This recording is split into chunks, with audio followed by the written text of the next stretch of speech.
Video amatir ini menunjukkan kepanikan keluarga mempelai wanita yang nyaris kehabisan amplop yang digasak oleh dua bocah. Aksi pencurian tersebut berlangsung saat para tamu sedang ramai-ramainya. Akibatnya pihak keluarga mengaku alami kerugian hingga puluhan juta rupiah. Modus pelaku yakni berpura-pura mendekati kotak amplop sambil selfie saat keluarga sibuk menyambut tamu. Pelaku menggoyang kotak dan mengambil amplop.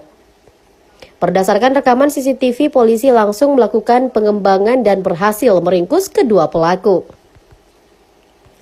Tidak berselang lama, tim Ranger Unit Reskrim Polsek Kuara, Polres Palopo, Sulawesi Selatan berhasil membekuk kedua terduga pelaku yang masih di bawah umur.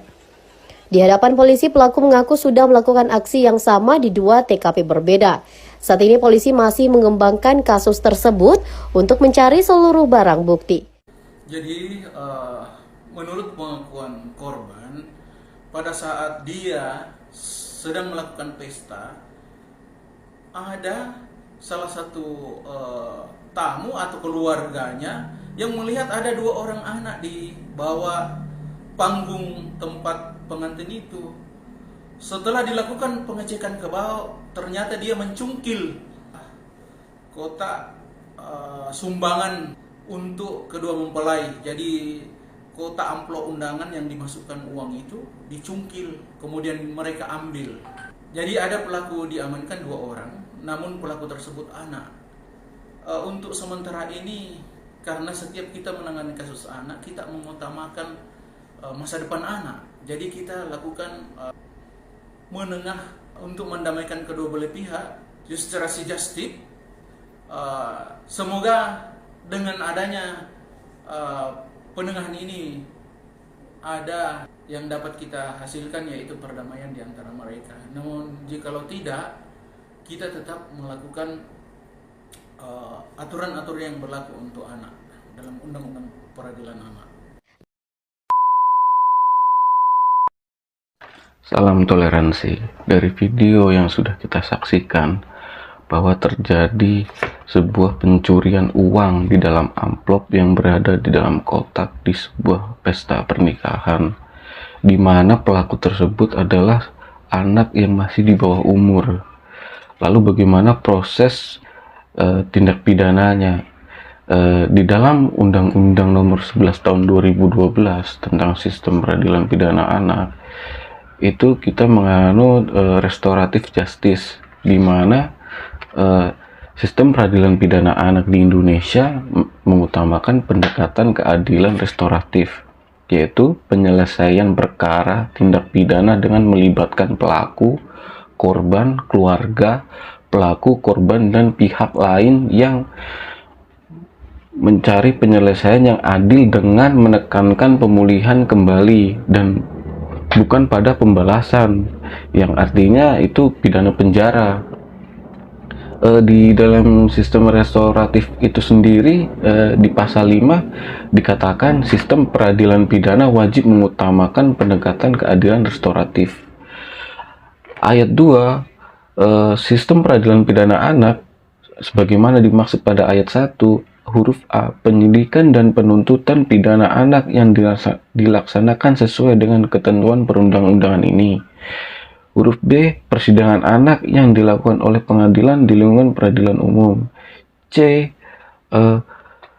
pembinaan, pembimbingan, pengawasan, dan atau pendampingan selama proses pelaksanaan pidana atau tindakan dan setelah menjalani pidana atau tindakan.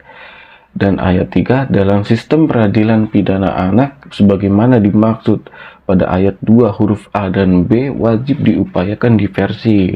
Diartikan sebelum melakukan sebuah proses tindak pidana anak di bawah umur, pertama yaitu kita melakukan langkah restoratif justice. Setelah restoratif justice dapat dilaksanakan, lalu kita mengarah kepada diversi.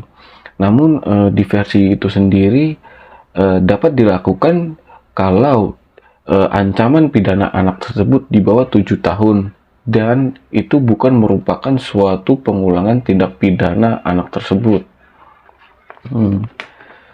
Lalu bagaimanakah proses pidana anak yang mencuri uang tadi yang berada di pesta pernikahan itu. Begini, di dalam pasal 16 dijelaskan, pasal 69 ayat 1, anak hanya dapat dijatuhi pidana atau dikenai tindakan berdasarkan ketentuan dalam undang-undang ini. Anak yang belum berusia 14 tahun hanya dapat dikenai tindakan, ya misalnya contoh anak itu baru berusia 12 tahun tapi belum mencapai umur 14 tahun. Berarti dalam proses tindak pidananya anak itu hanya dapat dikenai pidana tindakan seperti pidana peringatan atau pidana dengan syarat seperti ikut kelembagaan atau pelatihan, dan yang terakhir yaitu pidana penjara apabila dari pidana sebelumnya tidak dapat diberlakukan, maka dilakukanlah pidana penjara, yaitu yang biasa disebut dengan langkah ultimum remedium, langkah terakhir.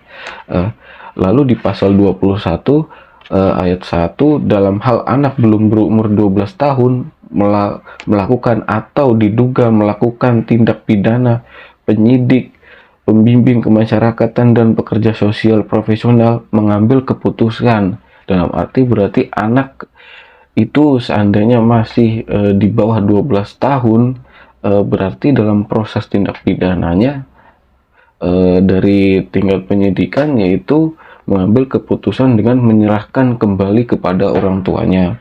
Lalu di huruf B dikatakan mengikut sertakannya dalam program pendidikan, pembimbingan, dan pembimbingan yang menangani di instansi pemerintah atau LPKF, di instansi yang menangani di instansi atau di bidang kesejahteraan sosial baik di tingkat pusat maupun daerah paling lama 6 bulan.